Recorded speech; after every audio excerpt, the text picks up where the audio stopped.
이 시간 다시 그리스도라는 제목으로 말씀의 은혜를 나누겠습니다. 먼저 하나님의 말씀 마태복음 26장 31절로 35절에 있는 말씀 보시겠습니다.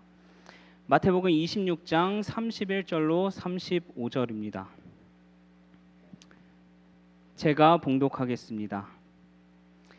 그때 예수께서 제자들에게 이르시되 오늘 밤에 너희가 다 나를 버리리라. 기록된 바 내가 목자를 치리니 양의 떼가 흩어지리라 하였느니라. 그러나 내가 살아난 후에 너희보다 먼저 갈릴리로 가리라. 베드로가 대답하여 이르되 모두 주를 버릴지라도 나는 결코 버리지 않겠나이다. 예수께서 이르시되 내가 진실로 내게 이르노니 오늘 밤 닭 울기 전에 내가 3번 나를 부인하리라. 베드로가 이르되 내가 주와 함께 죽을지언정 주를 부인하지 않겠나이다 하고 모든 제자도 그와 같이 말하니라. 그리고 마태복음 26장 69절로 75절에 있는 말씀도 함께 보시겠습니다. 마태복음 26장 69절로 75절입니다. 베드로가 바깥들에 앉았더니 한 여종이 나와 이르되 너도 갈릴리 사람 예수와 함께 있었도다 하거늘 베드로가 모든 사람 앞에서 부인하여 이르되 나는 내게 무슨 말을 하는지 알지 못하겠노라 하며 안문까지 나아가니 다른 여종이 그를 보고 거기 있는 사람들에게 말하되 이 사람은 나사렛 예수와 함께 있었도다 하매 베드로가 맹세하고 또 부인하여 이르되 나는 그 사람을 알지 못하노라 하더라. 조금 후에 곁에 섰던 사람들이 나와 베드로에게 이르되 너도 진실로 그 도당이라 내 말소리가 너를 표명한다 하거늘 그가 저주하며 맹세하여 이르되 나는 그 사람을 알지 못하노라 하니 곧 닭이 울더라. 이에 베드로가 예수님의 말씀에 닭 울기 전에 내가 3번 나를 부인하리라 하심이 생각나서 밖에 나가서 심히 통곡하니라. 아멘. 오늘 본문에 등장하는 베드로는 현 시대를 살아가는 그리스도인의 모습을 제대로 반영하고 있습니다. 이 시간 베드로의 삶의 3 장면을 통하여 은혜를 함께 나누고자 하는데요. 그 첫 번째 장면은 바로 예수님과 베드로의 첫 만남 장면입니다. 예수께서 갈릴리 해변을 거니시다가 두 형제 곧 베드로와 안드레를 만나셨습니다. 그리고 그들에게 말씀하셨습니다. 나를 따라오라. 내가 너희를 사람을 낚는 어부가 되게 하리라. 그랬더니 그들이 어떻게 했습니까? 그들이 곧 그물을 버려두고 예수를 따르니라. 이 마태복음에서는 예수께서 제자들을 부르실 때 단순히 나를 따라오라고 명령하시고 제자들은 자신의 모든 것을 버려두고 따른 것처럼 묘사되어 있습니다.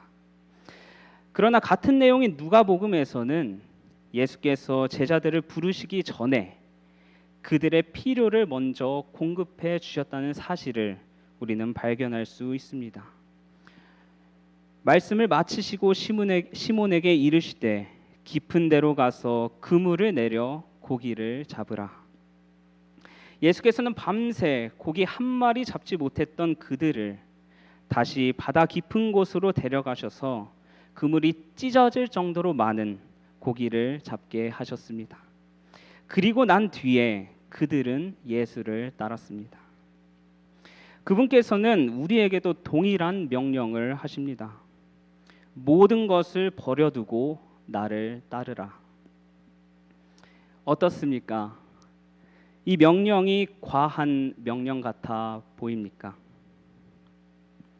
네, 때로는 그리스도의 명령이 가혹하게 느껴질 때도 있습니다. 그러나 예수님께서는 절대로 우리에게 무리한 순종을 요구하지 않으십니다. 그저 인간의 연약한 눈에 무리한 순종처럼 보일 뿐입니다. 예수께서는 그들에게 그들의 그물과 고깃배들을 버리라고 요구하시기 전에 하나님께서 그들의 필요한 것을 공급해 주시리라는 보증을 그들에게 주셨다. 복음 사업을 위하여 베드로의 배를 사용한 대가는 풍성하게 갚음을 받았다. 그러므로 하나님의 사업에 바쳐진 모든 희생은 그 은혜의 지극히 풍성함을 따라 보상될 것이다.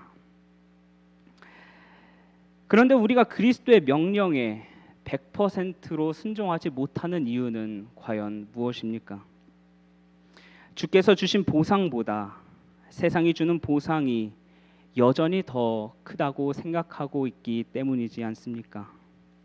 그리스도의 명령을 따르는 것이 나에게 손해이기 때문이라고 생각하지 않습니까? 그리고 무엇보다도 그리스도보다 내가 먼저이기 때문입니다.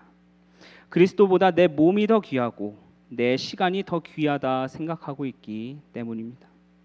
그래서 우리는 여전히 그리스도의 명령에 즉각적으로 순종하지 못하며 그 결과 여전히 그저 그런 그리스도인으로 살아가고 있는 것입니다.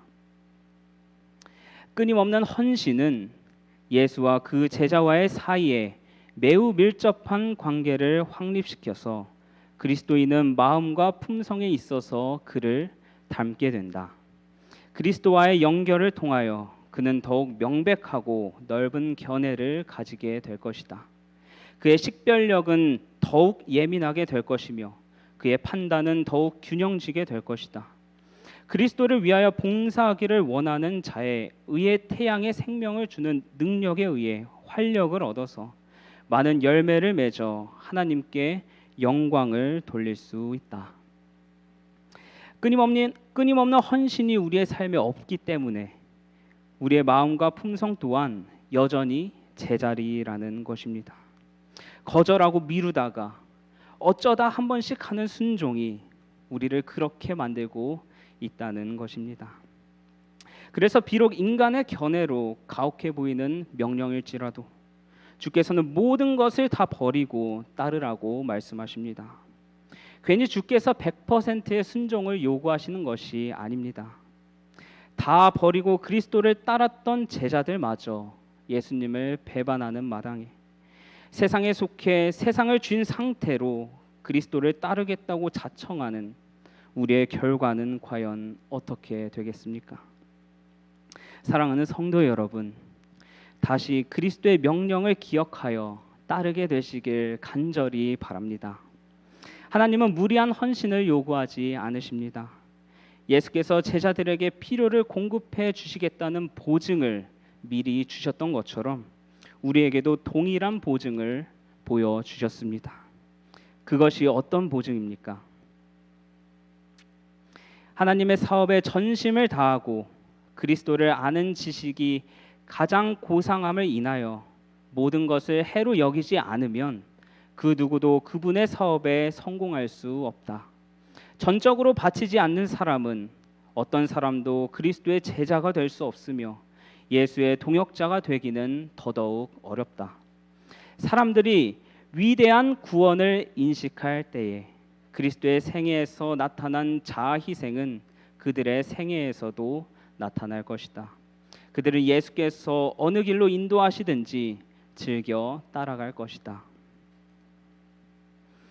그리스도께서는 제자들의 헌신을 요구하시기 전에 필요를 미리 공급해 주셨던 것처럼 그리스도께서는 우리의 헌신을 요구하시기 전에 구원에 대한 보증을 허락하셨습니다.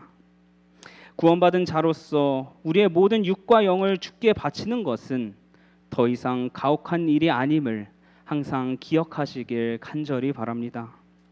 구원받기 위하여가 아닌 구원받았기 때문에라는 공식을 잊지 마시길 간절히 바랍니다. 이제 베드로의 삶의 두 번째 장면으로 넘어갑니다. 두 번째 장면은 바로 예수님을 부인하는 베드로의 모습입니다. 모든 것을 다 버리고 예수를 따랐던 베드로였지만 당시 베드로의 모습은 여전히 죄의 성향을 가진 연약한 인간의 모습이었습니다. 영감의 글에서는 그에 대해 이렇게 설명합니다. 제자가 된 초기에 베드로는 자기 자신이 강하다고 생각했다. 그는 바리새인처럼 다른 사람과 같지 않다고 스스로 생각했다. 그리스도께서 잡히시던 저녁에 너희가 다 나를 버리리라고 예고하셨을 때에 베드로는 자신 있게 다 버릴지라도 나는 그렇지 않겠나이다 라고 말했다. 베드로는 자신의 위험을 알지 못했다. 자부심이 그의 판단을 그르쳤다. 그는 자기 자신이 시험을 감당할 수 있으리라고 생각했다. 그러나 불과 몇 시간 뒤 시험이 이르러 왔을 때 그는 저주와 맹세로서 그의 주님을 부인하였다. 자신의 모든 것을 버리고 그리스도께 100% 헌신할 것처럼 큰 소리쳤던 베드로는 결국 그리스도를 부인하고 맙니다. 자부라는 뜻은 자기나 자기와 관련된 일에 대하여 스스로의 가치나 능력을 믿고 자랑으로 여김을 뜻합니다.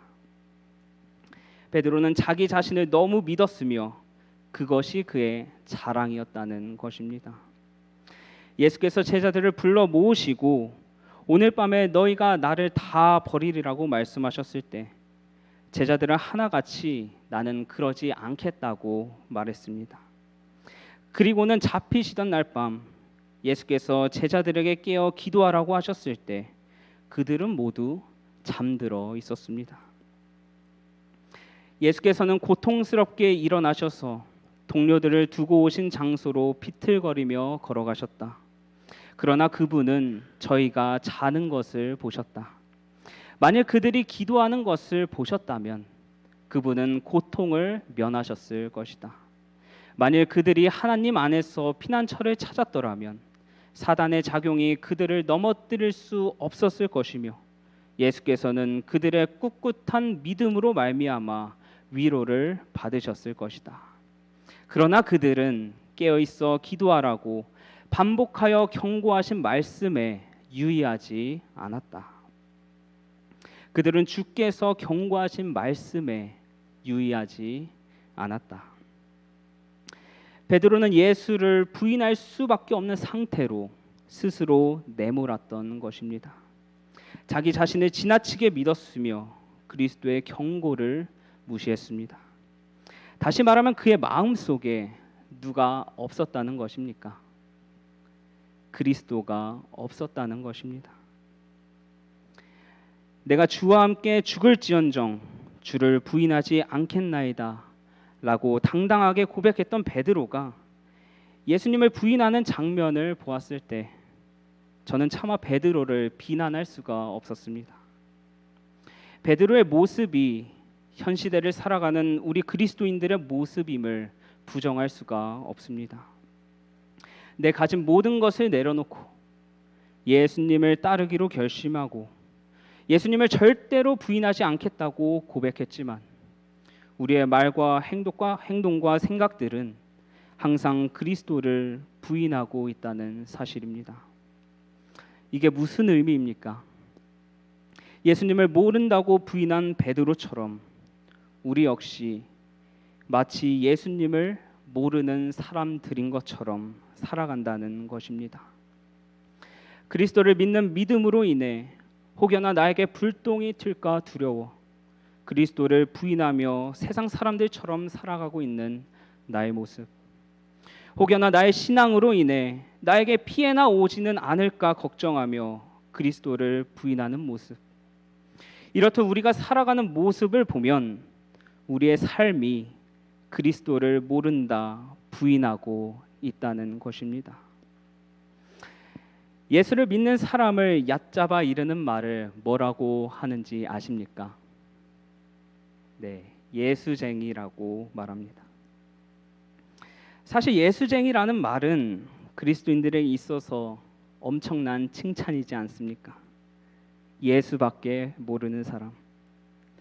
예수쟁이라고 비난받는 것보다 더 큰 문제는 그저 아무 소리도 안 듣고 산다는 것입니다.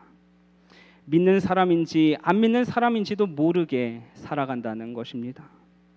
내 안에 자부심으로 똘똘 뭉친 나의 모습밖에 없고 그리스도가 보이지 않는다는 것입니다. 예수께서는 그런 우리에게 분명하게 말씀하십니다. 누구든지 사람 앞에서 나를 시인하면 나도 하늘에 계신 내 아버지 앞에서 저를 시인할 것이요, 누구든지 사람 앞에서 나를 부인하면 나도 하늘에 계신 내 아버지 앞에서 저를 부인하리라.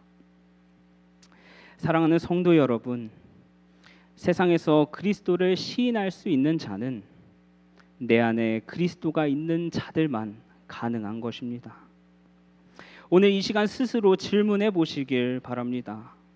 내 안에 그리스도가 있는가? 혹시 자부심으로 똘똘 뭉쳐 있지는 않는가?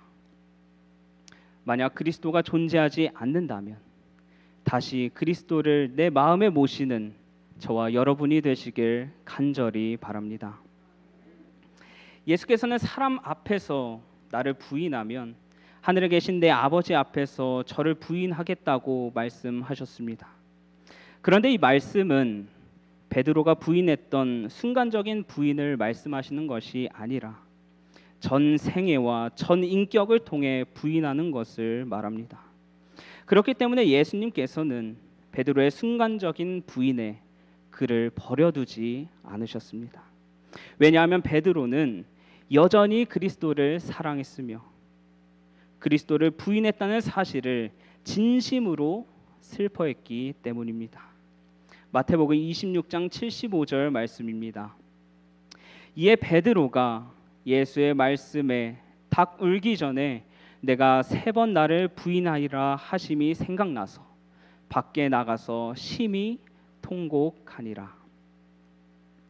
그리고 마침내 시간은 흘러 베드로의 삶의 3번째 장면으로 넘어갑니다. 3번째 장면은 바로 재회입니다. 예수님께서 십자가에 달려 돌아가시기 전 제자들에게 약속하신 내가 살아난 후에 너희보다 먼저 갈릴리로 가리라는 이 말씀의 약속을 성취하셨습니다.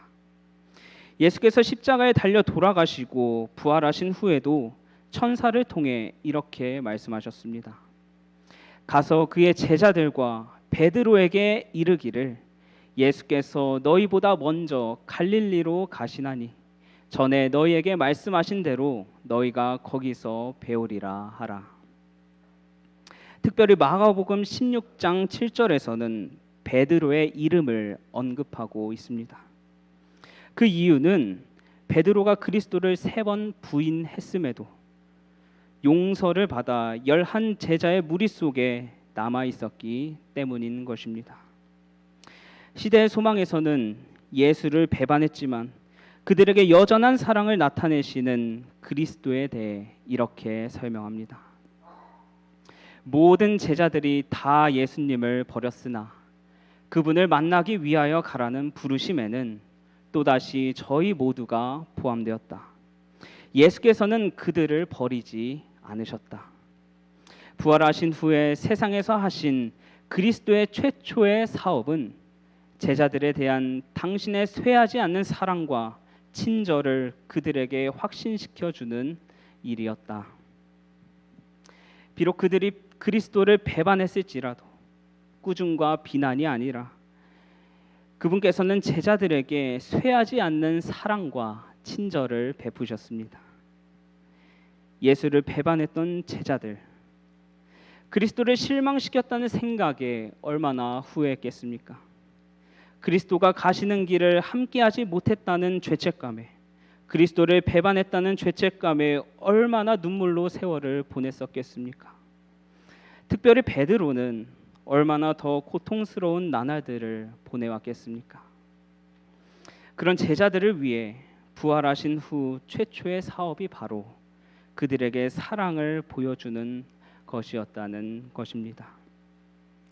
그렇게 예수 그리스도와 베드로의 재회는 베드로의 삶에 엄청난 변화를 가져옵니다. 예수를 다시 만난 자의 삶은 다음과 같습니다. 베드로의 변화는 분명해졌다. 면밀하게 시험하시는 주님의 질문에 대해 한마디에 뻔뻔스럽고 자부심이 강한 대답도 나오지 않았으며 그가 겸비하고 회개한 까닭에 베드로는 양치는 목자로서 그전 어느 때보다도 잘 준비되어 있었다. 또한 베드로는 자신의 연약함과 실수를 기억하면서 그리스도께서 자기를 대하신 것처럼 양떼를 대할 수 있었다고 시대의 소망에서는 설명합니다. 그리스도의 사랑이 그를 변화시킨 것입니다. 그리스도를 다시 만난 자의 삶은 이렇게 변화되는 것입니다. 이후에 베드로는 이 교회 세계에서 그리스도의 가르침을 전할 선구자로 우뚝 서게 되었고 그리스도와 같은 모양으로 죽는 것조차 과분한 영광이라 생각하여 십자가에 거꾸로 매달려 순교하게 됩니다.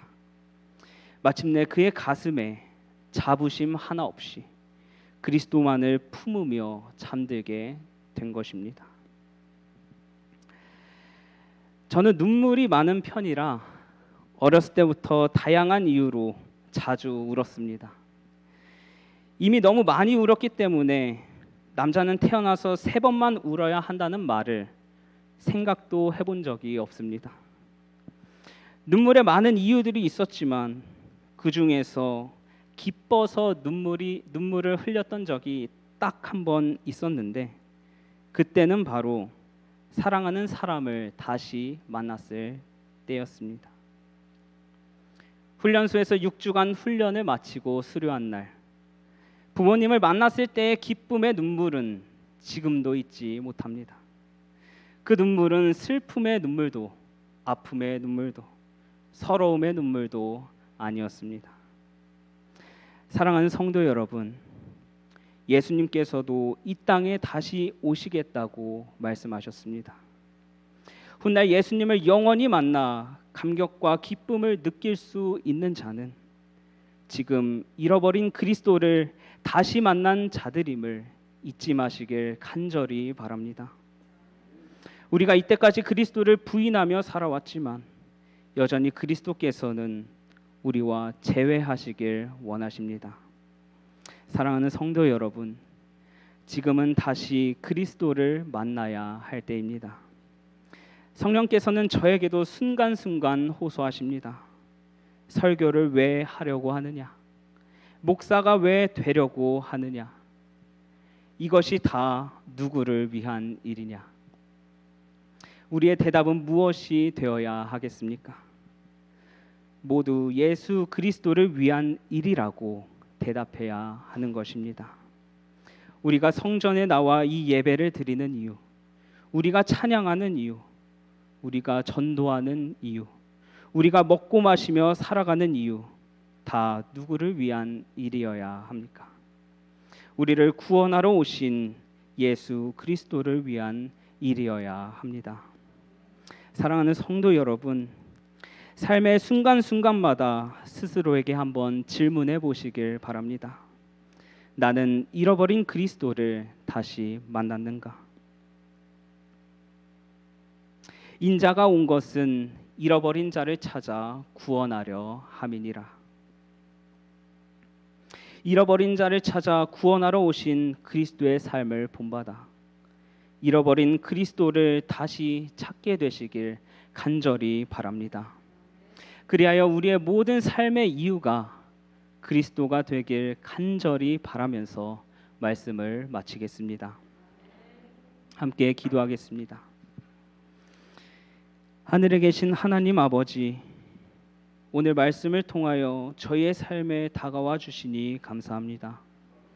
저희는 매일 그리스도를 부인하며 살아가지만 그럼에도 변함없는 사랑으로 당신의 삶으로 초청해 주시니 또한 감사합니다. 이제는 주님의 사랑에 보답하여 잃어버린 주를 찾으며 살아가게 하시고 다시는 주를 잃지 않도록 저희의 모든 시선을 주님께 고정시킬 수 있도록 인도하여 주시옵소서. 그리하여 훗날 주님 다시 오시는 그날에 이곳에 모인 모든 성도들이 재회하는 기쁨을 누리게 하여 주시옵소서. 예수님의 이름으로 간절히 기도합니다.